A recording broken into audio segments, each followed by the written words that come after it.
il aurait pu avoir une vie sociale qu'il a préféré mettre de côté pour œuvrer dans le sentier d'Allah subhanahu wa ta'ala. Donc le salut qu'on vous adresse, c'est le salut de quelqu'un du paradis. Parce qu'Allah subhanahu wa ta'ala a voulu que ce soit ainsi. Allah subhanahu wa ta'ala a voulu que les gens du paradis soient ceux qui auront suivi son livre, ceux qui auront appris aux gens son livre après l'avoir appris. Le meilleur parmi vous est celui qui aura appris le Coran et qui l'aura appris aux autres. Chers frères, nous avons dit très brièvement que la chute de la communauté musulmane a commencé dès l'instant où celle-ci a cessé de donner le respect qu'il fallait à ses savants. Alors que nous sommes une communauté qui n'a jamais combattu la science. Une communauté dont un des principaux dirigeants, l'imam Ali ibn Abi Talib karramallahu wajhah, disait: nous sommes contents du partage que Dieu a fait. Il nous a donné la science et a donné l'argent aux ennemis. Une communauté dont le même imam Ali dit à son sujet que je suis l'esclave de celui qui m'a appris une seule lettre.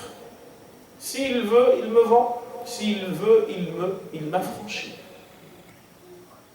Cette communauté, à ce point, a élevé la science et son degré. Aujourd'hui, que faisons-nous? L'imam est limite, un papier qu'on met là, et dès qu'on a envie de s'en débarrasser, on s'en débarrasse. Aucune valeur. Le savant n'a aucune valeur. On l'insulte, on dit de lui tout le mal du monde, et ça ne bouge personne. Alors que ce n'était pas ça du tout avant. Raison pour laquelle, avant, la communauté musulmane était très forte. Aujourd'hui, comme cela n'existe pas, qu'est-ce qui se passe? Les autres ont compris. Vous savez, في جائزة عالمية تسمى جائزة Nobel. Il y a un prix mondial qu'on appelle le prix Nobel. Qui le donne? Les musulmans? Ah ben. Les musulmans, ils donnent quoi à leurs savants? Des insultes. En tout genre. Et pourtant, l'islam, le Coran, a donné une valeur essentielle au savoir et à ceux qui le portent.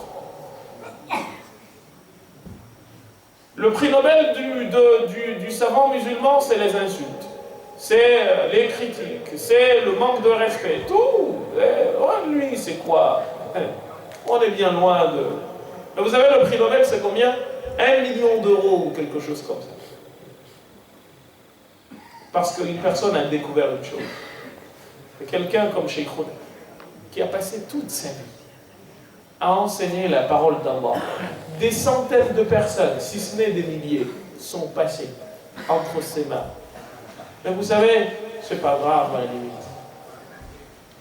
C'est pas grave qu'on ne prenne pas. C'est tant pis pour la communauté, mais c'est mieux pour eux, parce qu'Allah seul va se charger de les récompenser comme il faut. Parce que la récompense d'ici, elle est éphémère, mais celle de là-bas, elle est éternelle. Donc c'est pas grave. Et pour faire simple, je vous ai dit, parce qu'on a dit beaucoup de choses, et malheureusement, j'ai oublié de traduire en français. Il nous faut, mes chers frères et sœurs, comprendre que des gens pareils sont des monuments. Des gens qu'on a de moins en moins la possibilité de rencontrer. Je vous disais enfin que nous, aujourd'hui, nous avons tous les diplômes du monde. Je suis capable de vous dire tout ce que vous voulez. Vous me poserez des questions, je vous répondrai peut-être même plus, je répondrai même plus que vous n'avez posé de questions. Mais la foi, c'est eux qui vont. Nous, on est très nombreux dans ce sens. Masha'Allah. Docteur en quoi? Professeur. Et elle est où la foi? Tu les voyais simplement, tu avais déjà peur d'Allah subhanahu wa ta'ala. Et le prophète sallam a dit, l'ami de Dieu est celui qui nous fait parler de Dieu quand on le voit. Ils deviennent un signe de l'existence d'Allah subhanahu wa ta'ala. Le simple fait de les voir, tu trembles déjà. Et nous maintenant, on est loin de cela. Et bien, je vous disais que c'est des instants de bénédiction divine. Avoir des gens comme eux à nos côtés, wallahi, c'est une bénédiction pour la communauté musulmane. Et moins il y en aura, plus les malheurs se descendront sur nous. Parce que le prophète sallam a dit لولا شيوخ ركع وأبناء رتع رض عفوا وبهائم رتع لما سقيتم ماء. N'eût été des personnes âgées courbées, des enfants qui têtent et des bêtes qui paissent, qui mangent dehors, eh bien vous n'auriez pas d'eau, tellement vous faites de péché. Donc des gens pareils, nous devrions les respecter comme il faut,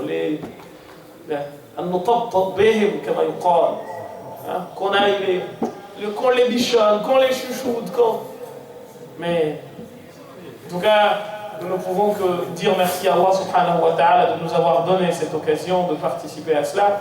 Mais encore une fois, si nous étions conscients de ce que c'est que le savant en islam, cette mosquée serait remplie ne serait-ce que par ceux à qui il a enseigné la parole d'Allah subhanahu wa ta'ala, qui sont des centaines, voire des milliers peut-être, parce qu'il a commencé en Algérie, au Maroc, en France. En France, il est là depuis à peu près 20 à 25 ans, si ce n'est plus, qu'il a passé à enseigner la parole d'Allah subhanahu wa ta'ala.